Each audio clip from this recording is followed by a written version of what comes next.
Have you ever felt trapped, as if no prayer was being heard? That's exactly how Fortunata Agrelli felt, a young woman from Naples who, for over a year, lived through intense pain and silent tears. 13 months of suffering, doctors with no answers, and a heart desperate for a miracle. But it was in that abyss that something extraordinary happened. On March 3, 1884, in the midst of a novena prayed with simple and persevering faith, Fortunata had a vision. The Blessed Virgin appeared, seated on a high throne, holding the child Jesus in her arms. Beside her stood St. Dominic and St. Catherine of Siena, and in her hand, a rosary.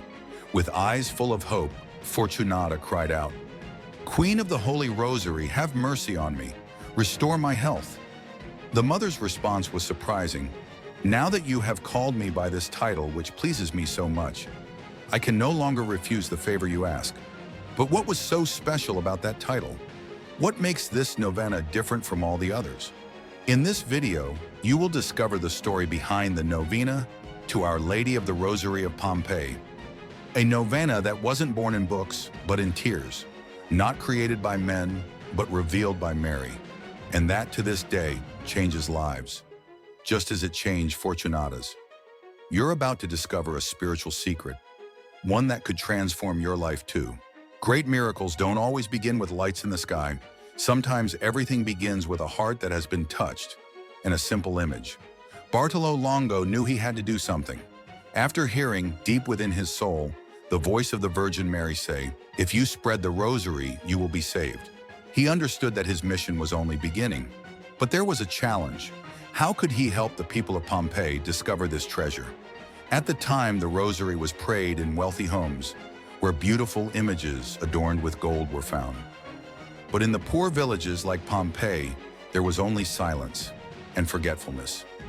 So Bartolo went to Naples and purchased a simple painting, an image of the Virgin of the Rosary with humble features, her feet resting on a wooden pedestal. No velvet cushions, no shine, no luxury. But something far more precious was there, her presence. At the base of the throne, a book. Not just any book, but the visible sign of the Word made flesh. Around it, arches representing the sacraments like doors to grace. And at her feet, the rosary.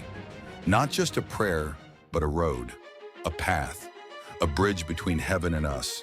It was simple, yet deeply symbolic. It was humble, yet full of glory.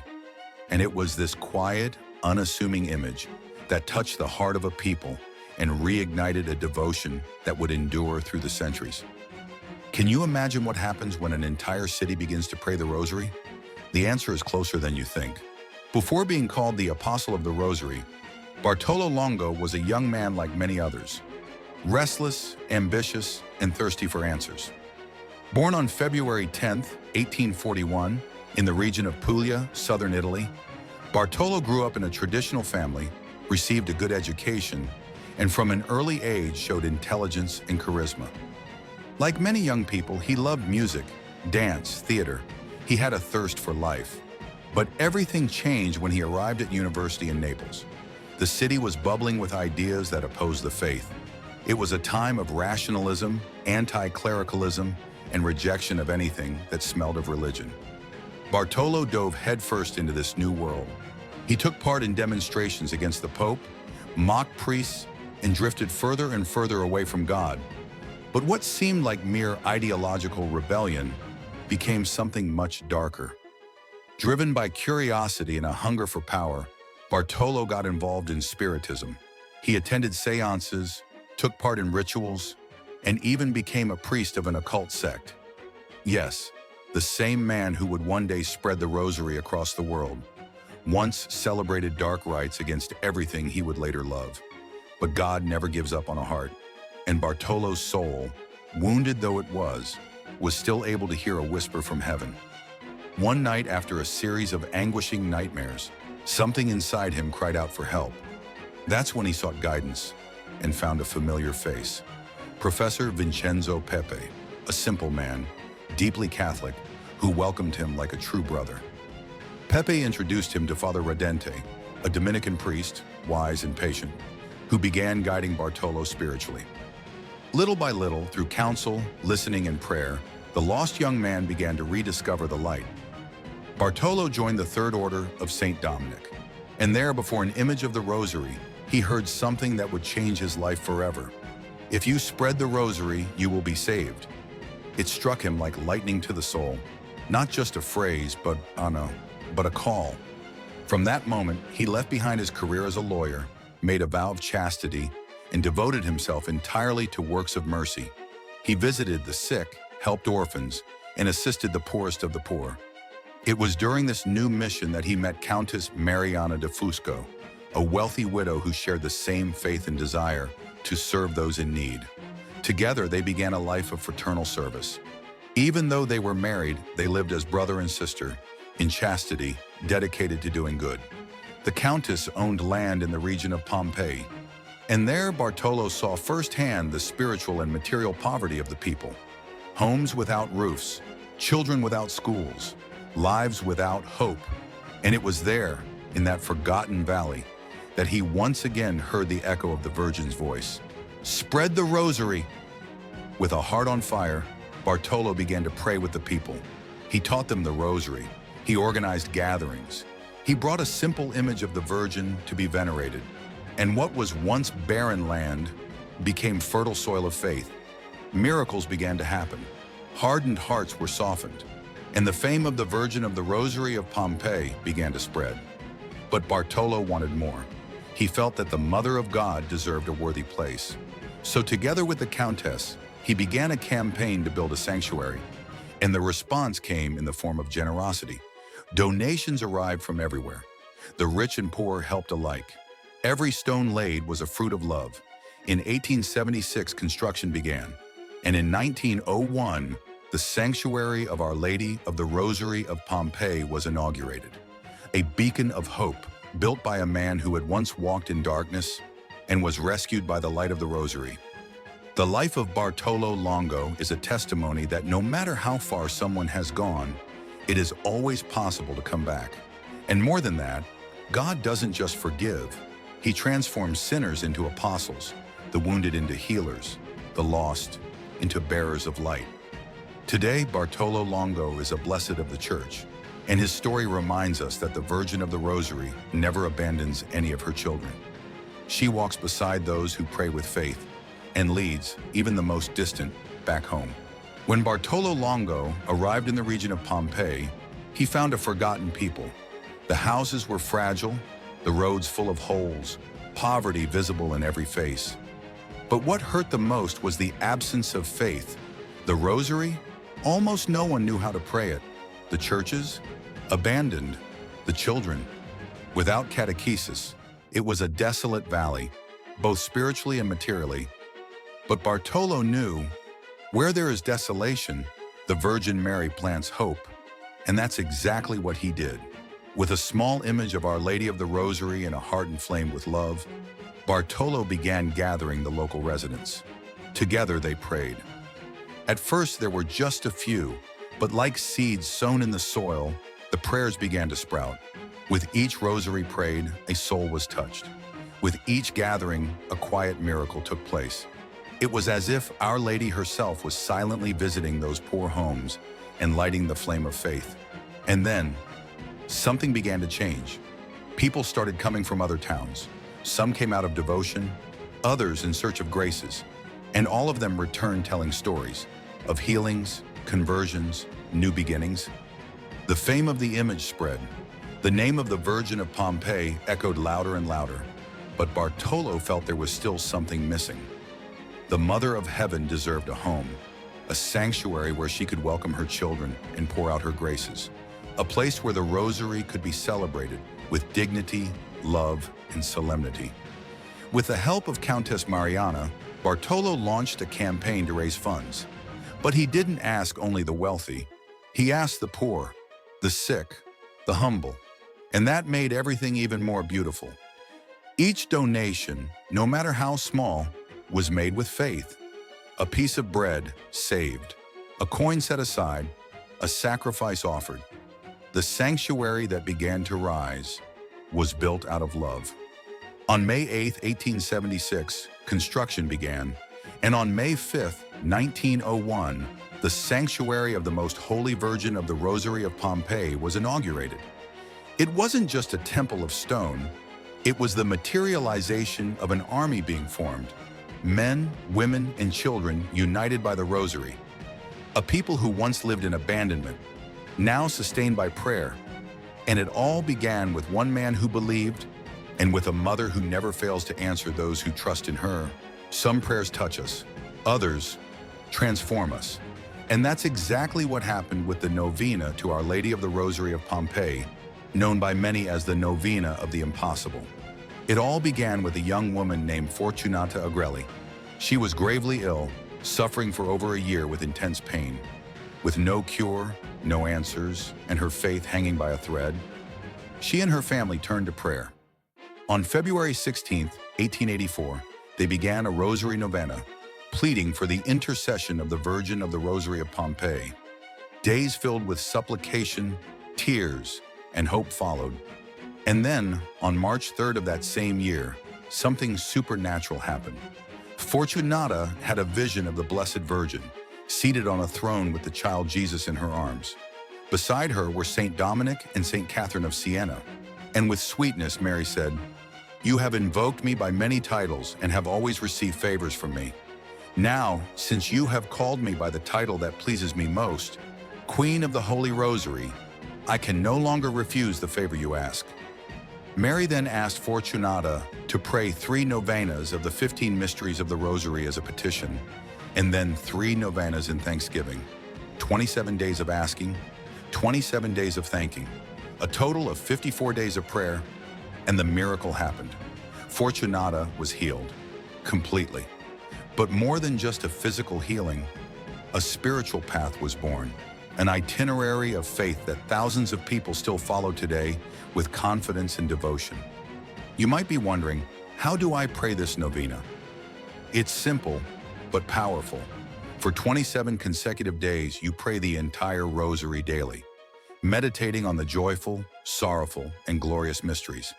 Each day, you offer your main intention, the grace you are seeking. Then, for another 27 days, you continue praying the full Rosary daily, but now in thanksgiving, even if the grace has not yet arrived. This prayer is made with trust, surrender, and perseverance, and you don't have to pray it all at once. You can spread the mysteries throughout the day according to your time and rhythm. What matters most is faithfulness. This novena doesn't require speed, it requires faith, because the Virgin of Pompeii is not looking for fancy words. She looks for sincere hearts. Maybe today you're facing something impossible, a diagnosis, a family situation, a hidden pain. Then listen to what Mary said. "Now that you have called me by this name, I can no longer refuse." Padre Pio had a very special way of referring to the Virgin Mary, Mamusia. In the Italian dialect, this affectionate word means little mama, and that nickname reveals everything: the intimacy, the love, the unshakable trust he had in Our Lady. Since childhood, Padre Pio nurtured a deep devotion to the Mother of God. He grew up in a simple home, but one rich in faith. Every night before bed, the family would gather around the hearth to pray the Rosary. It was the most sacred moment of the day. At the age of 8, he made his first pilgrimage. The destination? Pompeii, the place where the Virgin of the Rosary was already beginning to pour out her graces. Even as a child, he already understood. The Mother listens to those who pray with their hearts. That devotion didn't just grow, it became the very foundation of his spirituality. Throughout his life, Padre Pio recommended the novena to Our Lady of Pompeii to countless people. In his letters, he frequently asked his spiritual daughters to pray the 3 novenas with faith, patience, and trust. And he would add something precious. If possible, receive Holy Communion every day in honor of Our Lady. To him, the novena wasn't just a powerful prayer. It was a spiritual weapon, and it's not hard to understand why.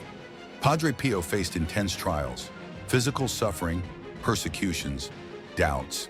And in all those moments, he held on to the Rosary like someone holding his mother's hand. In one of his most well-known phrases, he said, "The Holy Rosary is the weapon of those who want to win all their battles." It wasn't poetry, it was lived experience. He knew, deep within, that praying the Rosary, especially with the devotion of the Novena of Pompeii, was to open the heart to the impossible. Today, when we look at the figure of Padre Pio, we see a man marked by the stigmata, but even more marked by love. A love that began at the feet of the Virgin and accompanied him until the very end. If even a saint turned to the Novena of Pompeii, why wouldn't we? Because just like him, we too have battles, we too have pains, and we too have a mother who never stops listening to her children who pray with faith. Sometimes prayer can feel lonely.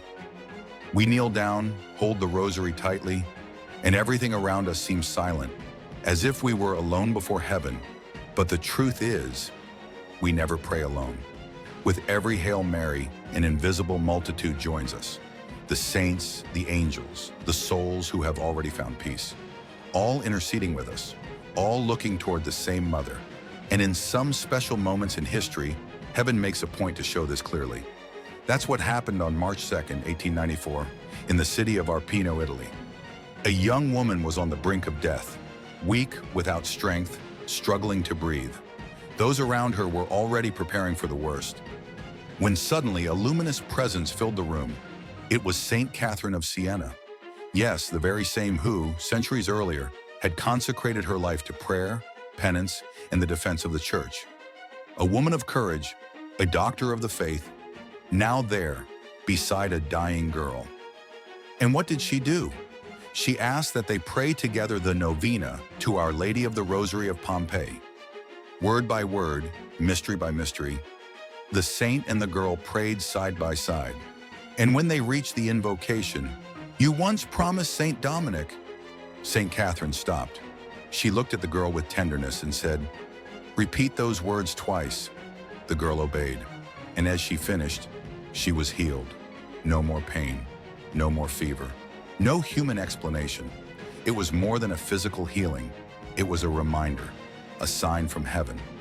The Novena of Pompeii is not just a sequence of prayers. It is a spiritual bridge, a ladder that connects earth to heaven. And when you pray it, you are not alone. Saint Catherine of Siena may be with you. Saint Dominic may be with you. Blessed Bartolo Longo may be with you. And more than all of them, the Virgin Mary herself holds your hand and presents your petitions before God. So the next time you pray the Novena, picture this. You in your home, perhaps on your knees, perhaps tired, perhaps with a heavy heart. And beside you, an army of saints, all turned toward the Mother, all interceding with you, all believing in the miracle yet to come. Throughout life, many of us have prayed novenas, some out of devotion, others out of desperation, each with its own beauty, each with its own value. But there is one novena that stands out, not because it's the longest or the hardest, but because it was revealed by the Virgin Mary herself. The Novena to Our Lady of the Rosary of Pompeii wasn't born from a devotional book. It was born from an encounter, from a conversation between mother and daughter, between heavens and earth. When Our Lady appeared to Fortunata Agrelli, she didn't just grant healing, she left a complete path of faith. 3 novenas of petition, 3 novenas of thanksgiving, 54 days praying the Rosary, day after day, mystery after mystery, grace after grace. But what makes this novena so special is not the number of days, it's the heart with which it is prayed. This novena requires perseverance. It's not a quick prayer to fix something urgent. It's a surrender, a journey, a time spent with Mary. It's as if the Mother were saying, "Stay with me, walk with me, trust in me." And along the way, something begins to happen. Not only around us, but within us. The Rosary ceases to be repetition and becomes contemplation. Each mystery draws us deeper into the life of Jesus. Each Hail Mary is a step. Each day, a new grace. And even when we don't see immediate results, something is already changing. Because Mary's promise is clear. To those who invoke me by this title, I cannot refuse. That makes this novena more than just a plea. It's a pact of trust, a covenant between your heart and the heart of the Mother, a journey that shapes the soul, strengthens faith, and transforms the way we see life. This novena has healed illnesses, restored families, rescued souls, but above all, it has brought about conversions, because those who pray with Mary end up closer to Jesus. That's why this novena is different, because it doesn't just change situations, it changes people. And maybe that's exactly what heaven is waiting for from you right now. Not just that you ask, but that you walk, trust, and allow Mary in these 54 days to transform your heart too. Maybe you've made it this far with a heavy heart. Maybe you're going through something no one understands. A problem that seems to have no solution. A pain that won't go away. A wait that feels too long. Or maybe you're just missing God, missing peace, longing to trust again, to start over, whatever the reason. Today you've heard a call that began with a simple image in Pompeii, that passed through the life of a man who walked from darkness into light, that echoed in the healing of a young woman named Fortunata, was confirmed by St. Catherine of Siena, recommended by Padre Pio, and now reaches you. The novena to Our Lady of the Rosary of Pompeii is not just a beautiful devotion, it is an invitation from heaven, a 54-day journey that can change your life from the inside out. Not because you'll say magic word, but because you'll walk beside the Mother. You'll open your heart. You'll learn to trust even when everything seems lost. That's what makes this novena so powerful. It heals through faith, strengthens through hope, transforms through love. And today, the decision is in your hands. You don't have to understand everything. You don't need to be perfectly prepared. Just pick up the rosary. Start. You can print a guide, jot it down in a notebook, or simply follow the mysteries in your Bible. You can pray alone or invite someone to join you. You can pray in silence in your room or with tears in the middle of your routine. Mary will hear you because she hears what comes from the heart. If possible, choose a fixed time. Create this sacred space in your day. But if you can't, don't give up. What matters is that you continue, one day at a time, one mystery at a time, one step toward heaven. And if you begin today, in 54 days, you may look back and realize something has changed. Maybe the problem was resolved, maybe not. But one thing is certain, you will have changed. So I invite you, start today. Don't wait for the perfect moment.